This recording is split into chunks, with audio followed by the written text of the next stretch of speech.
We're talking about Kingdom Nation and what we're going to see in a young generation of people who want to lift up Jesus more than anything else. And I got Drene Bismark here, who is Shalom. Drene's really spiritual.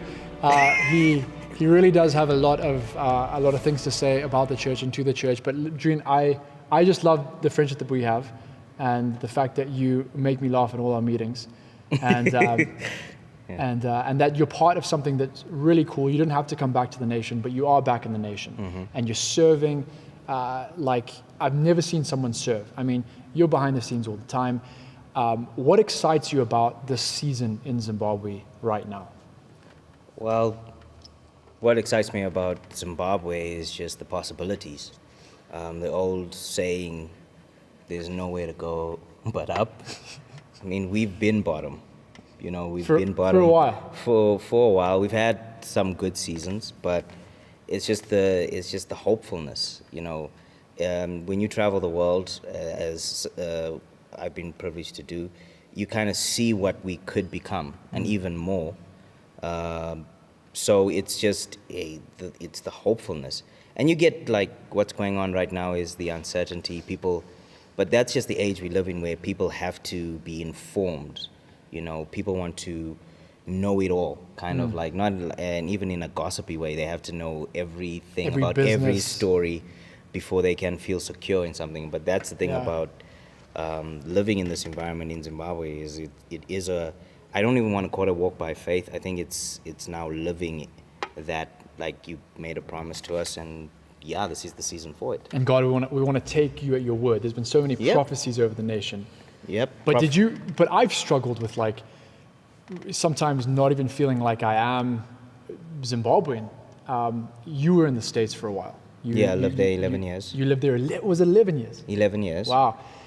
When you came back, and you know, what made you come back, first of all? What was that thing in you that was like, I want to come back to serve my nation? When you got here, did you feel like you even fit in anymore? Well, honestly, I didn't come back to serve my nation. And I'll say that honestly, right? Was it a girl? Was not a girl at all. Wasn't my wife. What it was a combination of things that were going on with me internally. Lived in the US for 11 years and with no accountability, misbehaved a lot. But when it was a season, I felt a season when I was doing my master's degree, I just wasn't settled. I wasn't doing well because I didn't know what I was going to do after school. I had been in school for so long. I had worked before, but now I was reaching 27, 28, and I didn't know what to do with my life. And so I went crazy, literally. I was very depressed. In the States? Yeah, this is in the US. Because the other thing was my parents, I was saying, let me come home, but it was more like an escape because I had that safety net. Was it like you didn't like what you were becoming in the States, or? It wasn't that. It was more of, what am I going to do with my life on a day-to-day basis? Yeah. And honestly speaking, I wasn't praying a lot. I wasn't in my word, asking God for answers. I literally was just living out of logic and out of, if I can use this term, a plan. I was trying to like plan my life. And there's nothing wrong with that, but the problem was I was just going in the wrong direction and looking for, I guess the word was meaning. And especially like I never fit in the US. I lived there for that long. I had friends, I still have friends, have family there. But I was always the weird kid. You know, I was always that weird kid in the group. And anybody who knows me, the weird kid from Zimbabwe. The weird kid from Zimbabwe. You know, I actually lied to people the first year I was in college. I told them I was part of the Zulu Nation. Shout out Jay-Z. And so the thing that was just difficult for me was now that, you know, it's like now it's kind of like real life. The rehearsal's over. Do you know your part? Yeah. And that's what was going on with me. So didn't fit in anywhere. Wanted to come home. My parents said, don't come home. Why don't you just stay there? And now because I don't have a place, because I didn't feel at home in the US, I didn't feel settled there, didn't want to settle there, wasn't dating anybody, I wasn't looking for a job. And then I'm trying to come home and my parents like, no, don't come home. There's nothing for you to do here. So I felt like a person with no country, Yeah. no place. So So you didn't very- feel like, so even like your identity was being shaken. oh yeah, definitely. And because I had never strived for ministry. My degree is in finance. My master's in finance. So I grew up in church, but You didn't go to never Bible pursue school it. or Didn't anything? Bible school like that. I hit several low points, but the worst was just before I made the decision to come home, and that was my lowest. And how did you get from that low point to making a decision of, this is what I'm going to start doing? Well, before I even prayed, I went to therapy. I did therapy first. I had What kind of therapists? Like, psychologist and a psychiatrist. Wow, I had man. two. I was doing 4 sessions a week. I was on antidepressants. I was on bipolar medication wow, to help me with my mood swings. yeah, I had to change my diet, change my lifestyle because I was very unhealthy. Substance abuse was way out of control. And amazingly kept a high GPA at it. I have no idea how I did that. you're still making the grades. Still making the grades, still attending classes, still killing it in that way. I was working also a part-time job. But again, it was just, I didn't fit in anyway. And I don't remember the circumstance around the decision to come home. I just felt it. I remember the month, it was April, a year before I was graduating. I just made the decision and I felt it in my heart. I'm coming home. Yeah, And it was at that point and where things just clicked. I felt peace. I wasn't angry. I was very angry at the time, very low. I didn't want to be around people. It just clicked. And I can't remember the circumstance, anything particular that was going on around that time. Again, with all the meds and other stuff I was on, I just woke up and I was like, I'm coming back to Zimbabwe. And so talking to my folks was like, I don't have to come work for you. yeah. Let me just come home.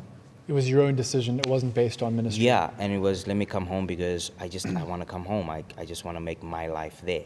I think one of the things that you and I appreciate you being so open, because a lot of people think, okay, well, Drene, Tommy, Yasha, you guys got given stuff on a silver platter, like it was all dandy and it was cool, and you guys have this position.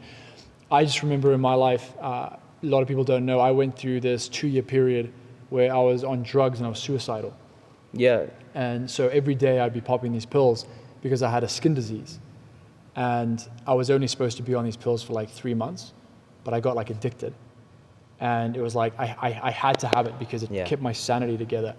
And I remember driving down the street here in King George going, God, I hope that a semi runs a red light and kills me so that I can just get this over and done with. And there was pressure of ministry. I was constantly in front of people and people would always notice, what was going on. And I just remember that was a 2-year period of my life. And I was like, you know what, I'm done. I don't care. I don't want any of this. Mm-hmm. And then now to see, how God works through that and in that tough time kind of points you in a direction where you're like, wow, actually, there was a reason for that. And you hitting that place in the States of, I'm down, I'm out, I've got to come back to Zim. You didn't even know what you were coming back to. Mm-hmm. But when you did come back, you started seeing this opportunity to really just build the kingdom of God, to really serve. Just so everybody knows that this guy is not fake at all. Because, I'm going to say that right up front, and I'll say it about Yasha as well, because it's one of those things where, again, we understand the responsibility of the platform you stand on. You can't play with it. You definitely don't want to play with it. It brings all sorts of curse on your life. But the reason I say that is because a lot of people think we're always happy. Yeah. Like everything is gravy. You're living this wonderful life. Everything is fine. You've got money. You don't have to worry about anything. We have real life. Yeah. We have real life going on with us as well. And the reason I ask how hard it is because I'm yet to experience that bit where I'm having real life happen with me personally. And like you're saying, I'm glad you answered that way, is because it shows then, like, if you're not hearing from God, you're not going to say anything just to get a response. Yeah. Because you're allowed. I think one of the things, if I can jump here, one of the things any young person has to understand about being saved and living in the 21st century is there's a reason you have to walk out your salvation on a daily basis, because we're imperfect. You're gonna be human, and so being saved doesn't stop it all. I think one of the at the heart, again, when you first talked to me about this, was you automatically said it's also about forming relationships. Yeah. Being somebody who has isolated myself, I now have contacts with people I should have, and you meet not peers only, but you're also looking at people that can help mentor you. Now, people like Pastor Sean Mullins. Yeah. I love Pastor Sean. He's great. He is, in my opinion, he's one of the most sincere Christians I've ever met, who should be teaching more young ministers He's and a hero, pastors man. what it means to serve people. he and something like Stadium Worship creates a platform for somebody like that, for the nation to see. Like, you have a literal, like when he talks of five, this is a teacher in the true sense of the word teacher, because anybody can like put up a PowerPoint presentation, but you're like, how many people can really teach with love and experience? And that's part and parcel of what Stadium Worship is, Kingdom Nation is the future of this movement, future of Zimbabwe, is realizing that we're stronger together. Yeah. We have so much more in common than what keeps us apart. Denominations, backgrounds, skin color still in Zimbabwe, which amazes me. Still, there's so much more that we should be doing together and asking of each other in a wonderful way, where I know where I'm weak. I need Tommy to help me with that. And the same, which that's why our dynamic works. It works with Yasha. It works with Pastor Sean. I'm not the prayer guy. Pastor Sean is. And he's doing a good job.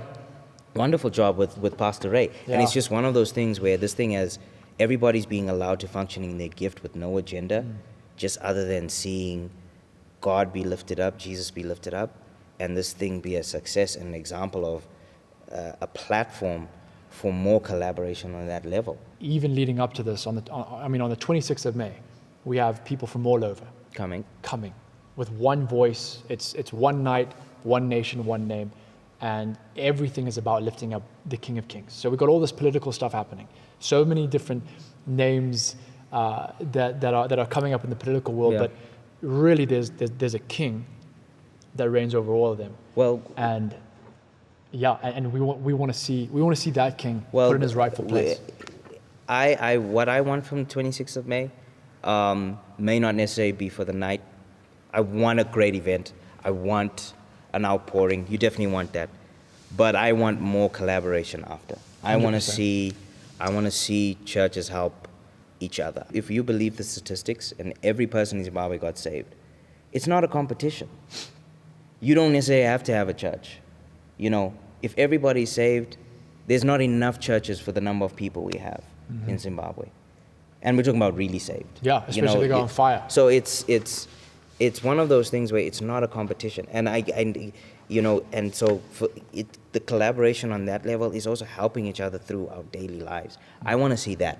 I want to see just a genuine, wonderful love for your fellow Zimbabwean, your fellow man, that, you know what, I'm here for you. I am my brother's keeper. And that is exactly what we are hoping to achieve and are achieving. Yeah.